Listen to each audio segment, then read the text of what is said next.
साधना कैसी चल रही है आप लोगों की?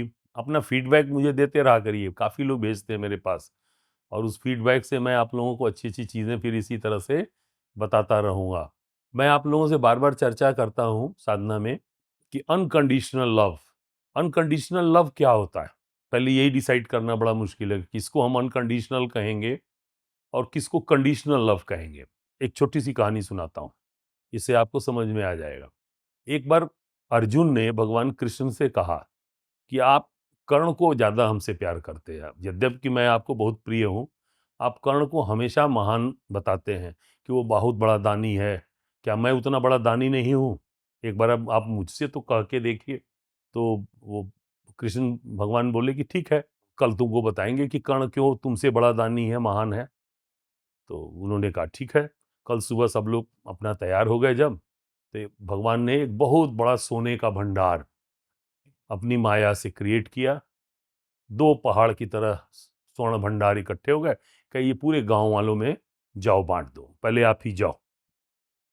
भगवान कृष्ण के आदेश पाते ही अर्जुन गए और गांव वालों को बुलाया कि भाई आओ, आज आप लोगों सबको मैं स्वर्ण वितरित करूंगा और सब लोग जो है खूब धनी हो जाओ, संपन्न हो जाओ। ये मेरी आप लोगों के लिए शुभकामना है। और लाइन लगा लो, एक एक करके आओ। सब निर्देश उन्होंने दे दिया। वो एक एक करके लोग आते थे, अर्जुन उनको अपने हाथ से सोना निकाल के उस भंडार से देते थे और लोग जाते थे। वो क्रम टूट ही नहीं रहा था और देते स्वर्ण का वितरण करते करते अर्जुन थक गए। पूरा 2 दिन लगातार बांटते रहे, न लाइन कम हुई और न वो सोना का भंडार खत्म हुआ। फिर आकर के उन्होंने लाइन से सबसे कहा कि भाई आप थोड़ा देर विश्राम करूंगा, मैं थक गया हूं। और आके भगवान कृष्ण से उन्होंने कहा, हे भगवान, मैं तो बांटते बांटते थक गया और ये भंडार भी नहीं खत्म हो रहा, न लाइन खत्म हो रही है। मुझे थोड़ा विश्राम करने की अनुमति दे दीजिए, फिर कल सुबह से तब तक बांटूंगा जब तक ये खत्म ना हो जाए। उन्होंने कहा ठीक है, कल ऐसा करो, आप विश्राम करो, तब तक मैं कर्ण को अवसर दे देता हूँ। कहे ठीक है। फिर उन्होंने कर्ण को बुलाया कि कर्ण, ये 2 स्वर्ण के भंडार हैं और इनको आप जनता में वितरित कर दो। कर्ण कहे ठीक है। कर्ण गए, गांव वालों को बुलाया और बुला करके सबसे कहा कि ये स्वर्ण भंडार आपका है, जिसको जितना ले जाना हो ले जाए। और सबको प्रणाम किया और चल दिए वहां से। और भगवान को आके बोले कि मैंने बांट दिया। तो कहे आपने बांट दिया? कहे हाँ बांट दिया। तो अर्जुन को बड़ा आश्चर्य हुआ कि इतना जल्दी कैसे बट गया। कहे यही तुम में और कर्ण में अंतर है। आप जो वितरण कर रहे थे स्वर्ण का, उसमें आपके मन में जाने अनजाने में यश की कामना थी। आप अपने हाथ से वितरित कर रहे थे। आप निर्धारित कर रहे थे कि किसे क्या, क्यों, कब, कितना मिले। कर्ण को इससे कोई मोह नहीं था। वो आया और बोला कि आप अपने अपने हिस्से का उठा ले जाओ। कर्ण को उस स्वर्ण की चिंता नहीं थी और न ही उनसे अपने लिए यश की चिंता थी कि आप उनका यश करें। तो कर्ण का प्रेम जो था, कर्ण का दान जो था, वो अनकंडीशनल था। और आप में कंडीशंस थी, जाने अनजाने में।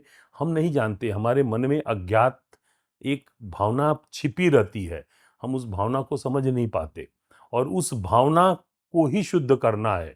वो भावना जिस दिन शुद्ध हो जाएगी, आपकी हर गतिविधि, आपके हर कार्य अनकंडीशनल होने लगेंगे। तो उस भावना को शुद्ध करना परम आवश्यक है। और वो भावना कैसे शुद्ध होगी? आप अपने को निर्लिप्त करके, आप अपने को साक्षी भाव में रख करके और अगले के अंदर भी वही दर्शन करें जो आप प्रभु में दर्शन करते हैं।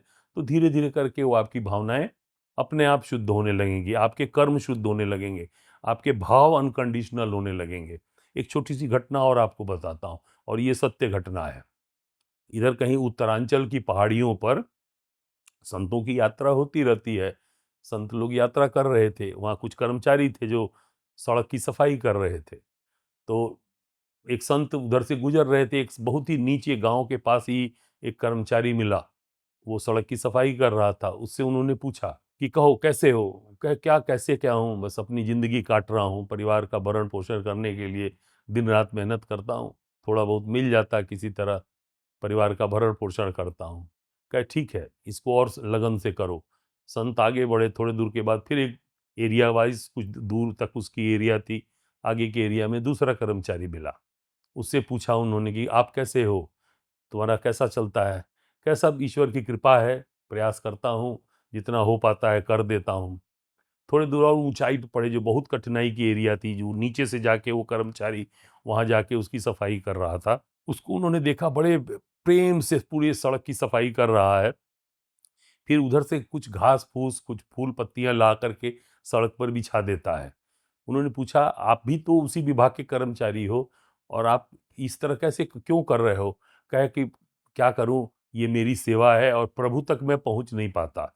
मैं बड़ा ही गरीब हूं, इतना साधन नहीं है मेरे पास कि वहां तक जाऊं। इसलिए अपने रास्ते में जो लोग जाते हैं उनके लिए मैं फूल पत्तियां बिछा देता हूं।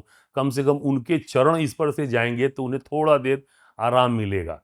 ये उसका भाव था। और कहे वो चरण जब प्रभु को जाके प्रणाम करेंगे, हाँ, तो मेरा भी कुछ अंश उन तक पहुंच जाएगा। ये होता है सेवा भाव। कर्म तीनों कर रहे थे, वो नीचे वाला कर रहा था, वो अपने कर्म के प्रति रो रहा था, दूसरा वाला अपनी जिंदगी निभा रहा था, और तीसरा, तीनों का वेतन बराबर था, कर्म एक ही था, मगर तीनों के भाव अलग अलग थे। तो आप जब भी कोई कार्य करते हैं, आप साधना में बैठते हैं, तो साधना में आपका भाव तीनों तरह में से कोई भी हो सकता है। एक होता है कि हाँ ठीक है, गुरुजी ने कहा है, लोग करते हैं, चलो मैं भी कर लूं। दूसरा कहता है कि चलो करते रहें, शायद इससे मुझे कुछ लाभ हो जाए। और तीसरा इसलिए करता है कि मुझे करना है और ईश्वर के साथ जुड़ना है, अपने उस हाई वाइब्रेशनल एनर्जी से जुड़ना है। फल की चिंता उसे है ही नहीं है, वो समर्पण भाव से। इसीलिए तीनों के शरीर में जो उस विद्या से प्राप्त होने वाला फल है, वो फर्क हो जाता है। तो आप अपने अंदर एक अनकंडीशनल लव, किसी लिए कोई कंडीशन नहीं। हम साधना क्यों कर रहे हैं, कंडीशन नहीं होनी चाहिए। हम किसी से स्नेह क्यों कर रहे हैं, कोई कंडीशन नहीं होनी चाहिए। हम किसी के प्रति समर्पित हैं, कोई कंडीशन नहीं। This is called unconditional. आप जब बिना इच्छा के पूरे तन्मयता से उसमें प्रभु का दर्शन करते हुए जब आप समर्पित होकर कुछ करते हैं, तो ये अनकंडीशनल कहा जाता है। तो आप ऐसे ही करें। नमः शिवाय।